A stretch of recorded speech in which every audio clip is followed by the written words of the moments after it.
Julien Canal, est-ce que vous pouvez me parler 2 minutes de votre équipe et de votre chance pour ces 24 heures du Mans? Alors Greaves Motorsport, l'équipe qui a été championne d'Europe l'année dernière en OLMS. Voilà, une Ligier Nissan que je connais bien, avec laquelle j'ai gagné l'année dernière.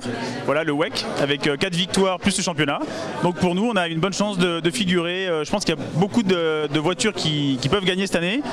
On vise le podium. Alors avec tous ces bons résultats, on s'étonne un peu du petit paragraphe qui est écrit sur le programme officiel. Donc ils expliquent les plus et les moins de l'équipe.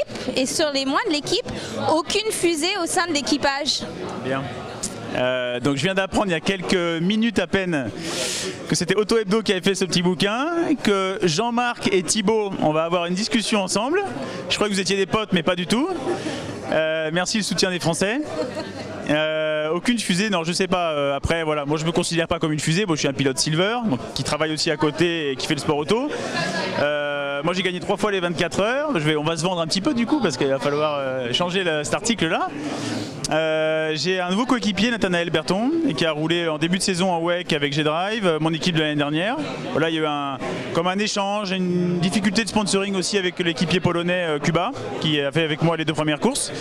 Donc Nathanaël a fait du GP2, a gagné des courses en monoplace, donc la catégorie qui est juste avant la F1. Donc je pense qu'au niveau fusée, on doit être pas trop mal. Et mon autre coéquipier, qui est mexicain, voilà, a gagné lui 2 fois Daytona, je crois bien, les 12 heures de Sebring plusieurs fois. Voilà, donc lui c'est un équipier très expérimenté. Memo Roras, pour moi en plus qui est très sympa. Donc je pense qu'on a de bonnes chances de faire un podium, contrairement à ce que dit Auto Hebdo. Et puis de toute façon au Mans, c'est pas celui qui va le plus vite qui gagne tout le temps. C'est vrai, je l'ai vu aussi, je l'ai appris avec Jacques Lecomte en 2010 dès la première année. On avait avec nous un vrai amateur, on était en GT1, donc pas une catégorie Pro-Am. On a quand même réussi à gagner. Voilà, j'ai beaucoup appris durant ces 3 premières années avec Jacques. Et voilà, faut être très, très constant, 0 erreur. L'année dernière, on a fait 3e aussi au Mans à l'MP2. On avait une voiture qui manquait un tout petit peu de vitesse de pointe en ligne droite. On a quand même réussi à faire le podium. Voilà, donc le Mans c'est très particulier. En plus, il pleut beaucoup cette semaine, donc tout peut arriver.